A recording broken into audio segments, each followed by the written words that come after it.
Hey guys, in this video I'm going to be doing a simple study on the human head and talk about a system of practice that aids me in making better drawings of human faces as an artist and hopefully can assist you too. Now, I have done a decent amount of human portraiture, and understanding the basic structure of the human head and skull has aided me during this time, making the whole creation process not just enjoyable but also efficient. If you're someone that is interested in achieving some level of realism or stylization with your subjects and avoiding drawing flat faces, this exercise can be really helpful to sharpen your eye measurements and overall instincts when approaching a portrait drawing. You'll be able to start your drawings from even locations like the eyes or nose and still achieve a satisfactory result by the end of your drawing. I'm not going to show you how to do that in this video. That is saying, I'm not going to show you how to draw specific features of the face like the eyes, nose and mouth, but I'm going to be showing practices that make the human head and face in its entirety easier to draw. The first exercise is simply simple basic shape of a flattened ball. So with this practice, I'm just drawing out the process and shapes that basically make up the head. The reason for that is to familiarize ourselves with the structure and measurements of a generic head, which reinforces good proportion for the face. We're not just drawing a sphere and beach ball for beach ball's sake. This is actually done because a sphere represents the human cranium and the box or wedge shape helps us perfectly place the jaw regardless of angles. Sidetracking here a bit, in a previous video I once talked about a pathway for an artist to easily develop and grow, with anatomy being the first step for a character artist. The three things involved were understanding shapes, practicing gesture, and doing structure studies. You don't need to know all the bones of the skull to create good art, but you can simply practice these two shapes that encapsulates all of that. In this case, it's a sphere or an oval shape and a wedge for the chin. You can use a box for everything too, to be honest, as it's one way to visualize and get angles correctly. But let's not go too far and just work with the beach ball shape for this practice. So the goal here is to continually understand the three major sections of the face. The first section, which contains the hairline, forehead and brow line. This affects the appearance of the eyebrow and the upper eye area. The second section captures the eyes, ears, cheekbone or cheeks and the length of the nose. I said cheeks. And the last section, which captures the mouth and the chin. Of course, there are more detailed studies and practices to understanding these facial features and drawing them better, but we are not diving deep into that. We are just focusing on the shape and positions of the head and skull with this practice. The positioning is more crucial than the drawing of the features themselves. At this stage, it is not vital that the details of the features be correct. Focus on aligning them within the construction line so that the two sides of the face seem to match whatever the perspective. If you still haven't gotten on the Andrew Loomis hype train, it's not too late. You can still join us. This method is goated, so effective, and a total cheat code for drawing proportional faces and making them look good at any angle every single time. So that is the first practice. Flattened ball with crosses to indicate position or perspective of the head. So with this practice, we are just trying to bond the fact that the placement of the cross, which we use for our measurement, indicates the viewpoint of the head whenever we are drawing that beach ball, which also affects the location of the ear when we are looking at the face from a top, side, three-quarter or bottom view. So what we are trying to do here is basically construction. So I understand that it can be a bit overwhelming at first if you're just starting out. But I want you to chill and just have it at the back of your mind that this is not a 1 day or 1 week project. You practice as much as possible, and with each new portrait you draw, applying the experience of this study on, eventually you get good and start seeing hints of stylization in your own work if that is your goal. Every drawing that is done usually depends on some form of construction, just as much as every building, every car, or every three-dimensional object that is drawn. So that's it for the second practice. The third practice is called building blocks of the skull / the structure of the head.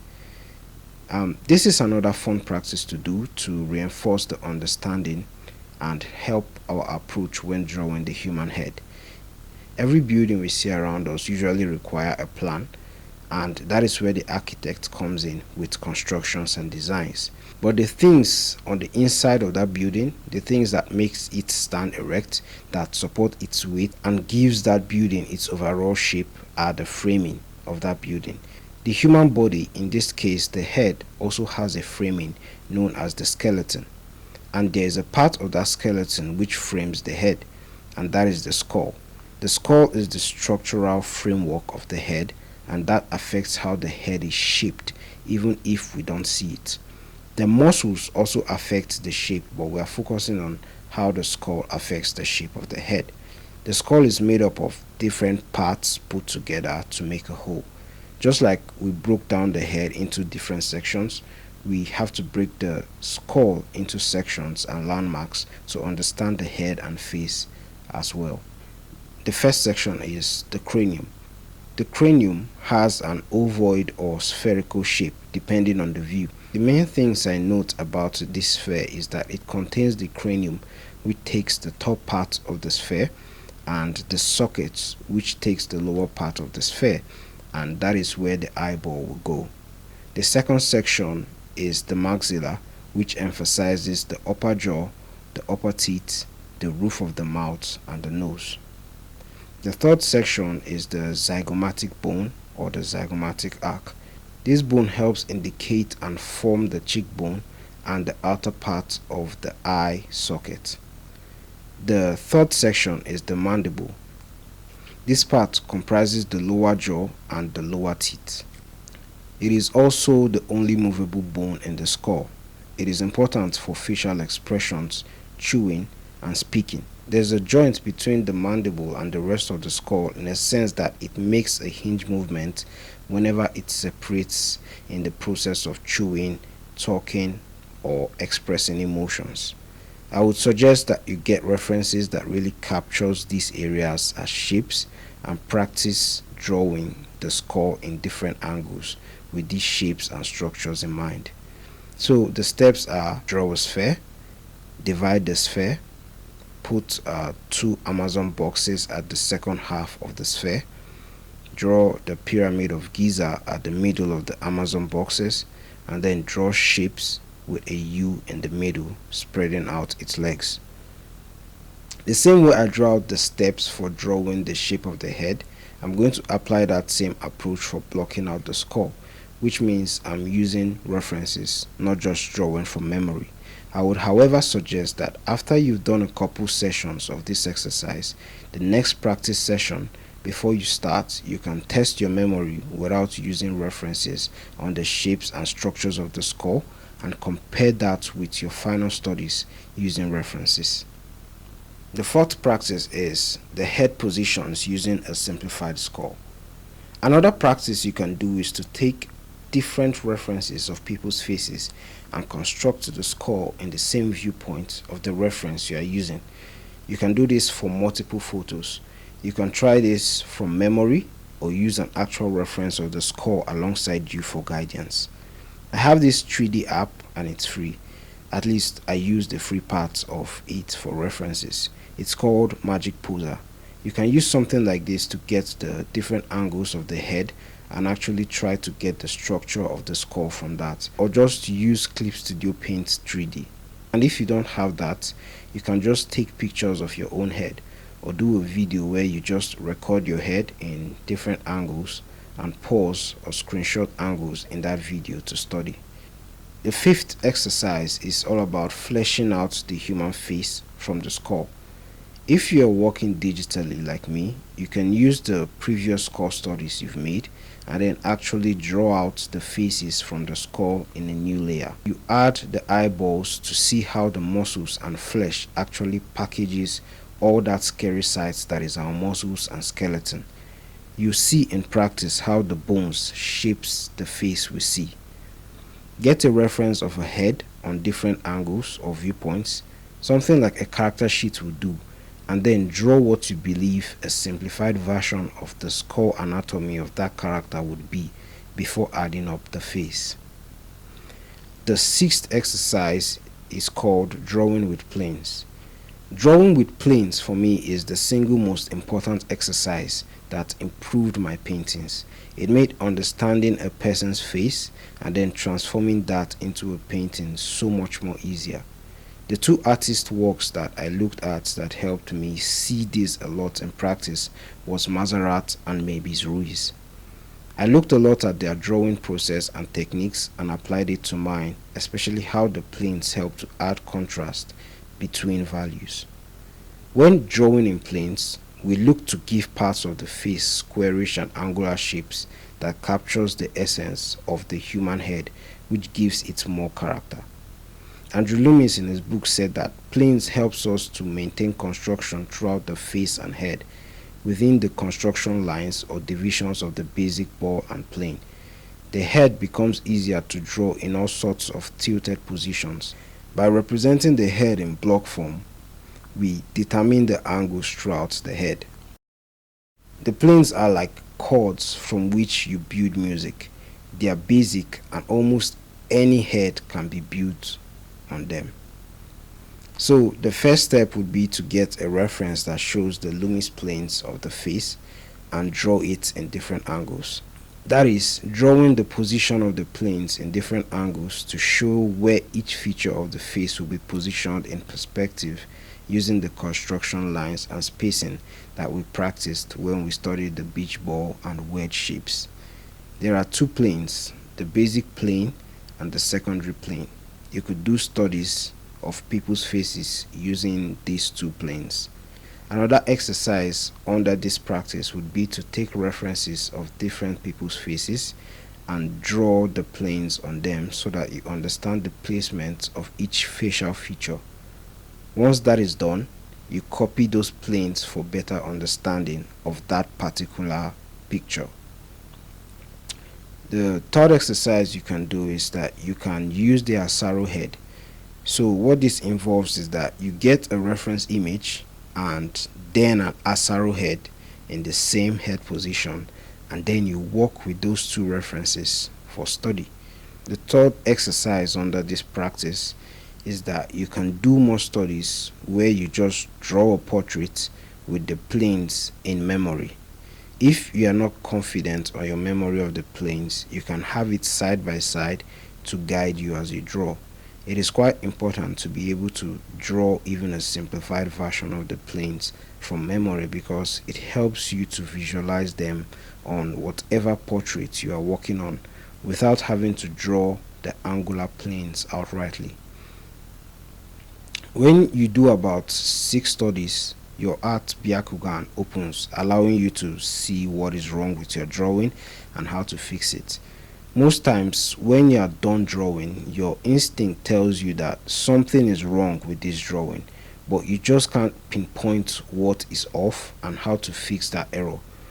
When you constantly do these exercises, whenever an error is made or your instinct tells you that there is something wrong with this piece, the solution becomes apparent to you and you are able to fix it. The seventh practice is all about practicing with faces. This type of practice is where I just freestyle. I line up a group of faces and I use very simplified construction lines to work, and there is actually more gesture while I draw with this practice. I try to be quick as well, giving myself say 5 minutes thereabout, or a time period that is comfortable but still challenging to get a face drawing done.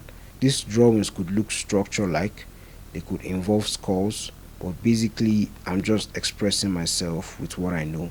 So those are basically the 7 practices that I do that can improve your drawing of the human head or face in different perspectives or viewpoint. A lot of the time-lapse drawings in this video I basically copy drawings from Andrew Loomis's work and works that I've gone through on Pinterest that talk about structure and the score. And I basically copy it, and I'm not just doing the whole process in one drawing or at a single go. I'm drawing out all the steps so that I can visualize them. I'm basically studying and practicing in this way so that if a 5-year-old asks me how to draw the human head, I'll be able to explain to them in the simplest way possible. Now, I'm just briefly going to talk about things to keep in mind whenever you are doing these studies to make the whole process a better experience. The first thing I would say you should keep in mind is that one way to start your studies is by making your own rough sketches from memory to compare with the reference study materials you are eventually going to be copying from.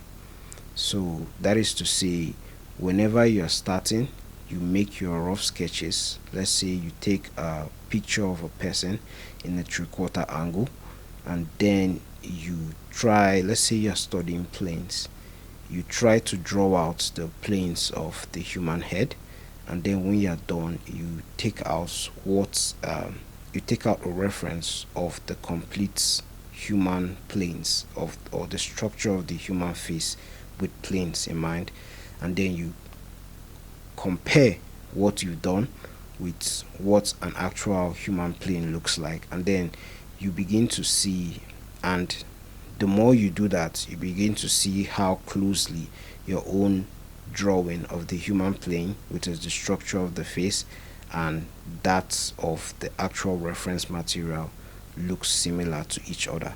So that's the first thing you to keep in mind. And speaking of reference materials, the second thing to keep in mind is that when I talk about studying, to a large extent, at least for me, I'm talking about copying directly from reference materials and repeating those drawings and processes as much as possible. Another thing to keep in mind when you're doing these drawings is that you should not aim to be a human drawing pantograph. If you have that skill, of course, good for you. But the approach I personally have towards the studies is that I try to strive for understanding and expression, not replication or duplication. It's a study. I'm already out of my comfort zone, so why would I make it even harder on myself by going for realism? Now, if the study is about realism, then in that case you are practicing more than just structure or anatomy. You are doing forms, values, and in most cases colors as well. But if you are just starting out, if you're a beginner or an intermediate, or you're just looking to improve, I would suggest you focus on one fundamental at a time. I wouldn't recommend detailing your studies if you're a beginner. You can detail your studies, of course, for fun. I would recommend you stay on task and try getting through this phase. The next thing to keep in mind is all about repetition. This is not the first time I've done studies like this, and it definitely won't be the last. You have to set out time to constantly study and practice your human anatomy, because that is what is going to give you the confidence to attack any pose, whether it be that of the human head or body, from any perspective. One of my favorite athletes said that confidence comes from preparation. Kobe wanted to take his abilities to the next level, and to do that he practiced. His skill training involved 700 to 1,000 shots per session, per training session. I'm not saying draw 700 heads in different perspective. I'm saying that if you're starting out, you need more volume than you need quality, so that you can get to the base level of skill and develop the muscle memory it requires to be good at drawing the human head. And even when you are good, you still need regular practice for maintenance. If not, you could experience some level of muscle atrophy. If you're a beginner, you need to see yourself as a baby that is learning to walk. It's going to be a struggle at first. Getting okay could take months, and tens of hours of practice, but eventually it will become something that you don't even think about, like your current self that walks easily. You're not leaning on walls or structures to walk. You don't even need your parents holding your chubby baby hands to guide you. You just do it. And that is because you've practiced walking tens of millions of times. Take that approach when making your art studies. And lastly, the thing to keep in mind, or the approach you should take whenever you're making these studies, is that you should be open to mistakes. Not every drawing in your study sessions will look good. It's called an art study for a reason. The aim is to make progress and not to strive for perfection. Not all of Kobe's 1000 shots during his practice went in, but with each practice session, bad, good, or great, they all coalesced to improve his instincts and skill as a performer. Practicing these, doing these exercises, these 6 practices that I've laid out, um, doing them as much as possible will serve as the invisible armature that supports the sculpture, that is, you drawing the human head from any perspective, in most cases without guidelines. So, just to summarize, the first exercise is all about drawing the step by step process for drawing the simple shape of a flattened ball and wedge shape to understand the sections of the face. The second exercise is all about the cross and its positioning on the face or ball to indicate the area and viewpoint of the human head. The third exercise is all about breaking down the human skull into the 4 major areas: the cranium, the zygomatic bone, the maxilla, and the mandible, and how these parts as a whole affects the entire shape of the human face.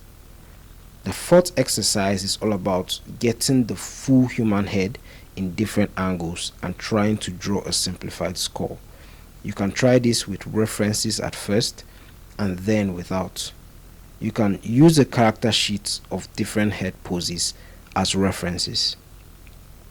The fifth exercise is about drawing the face in different angles using a simplified skull as a base. You draw the skull and start adding the skin on top of it to fully experience how the bones shape the skull.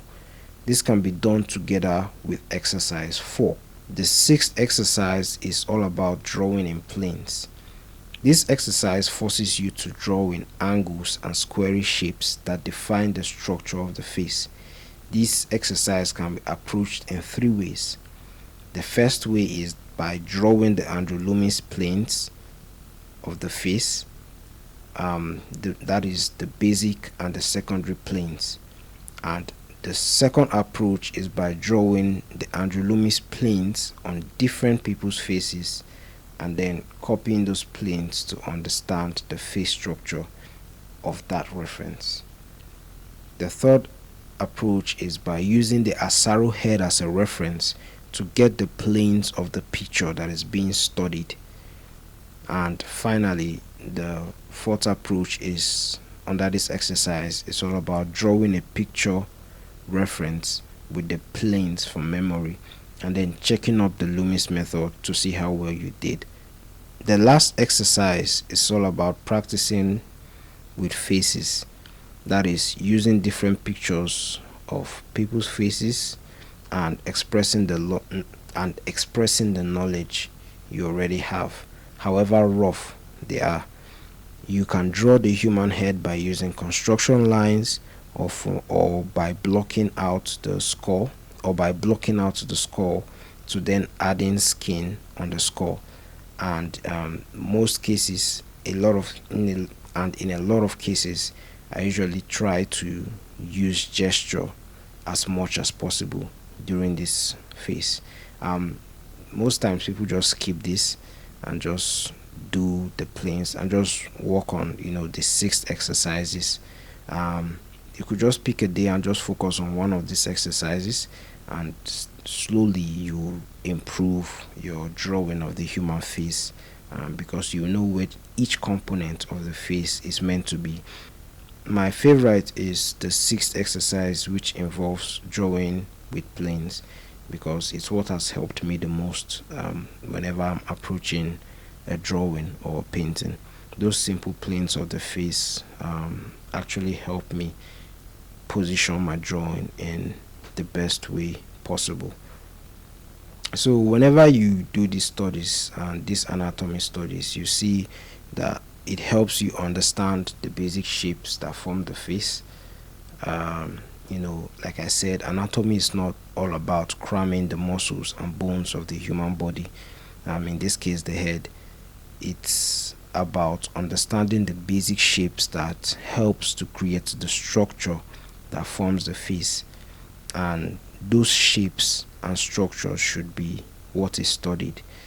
Anatomy, doing these studies helps you avoid drawing errors, like the jawline being in the wrong place, the eyes being too far apart, the nose being in the wrong place, and other unintentional facial displacements in your drawing. This exercises helps you with understanding how human expressions work as well, how the muscles of the face contracts and relaxes when these expressions and emotions are made, and how we can play with them stylistically or realistically.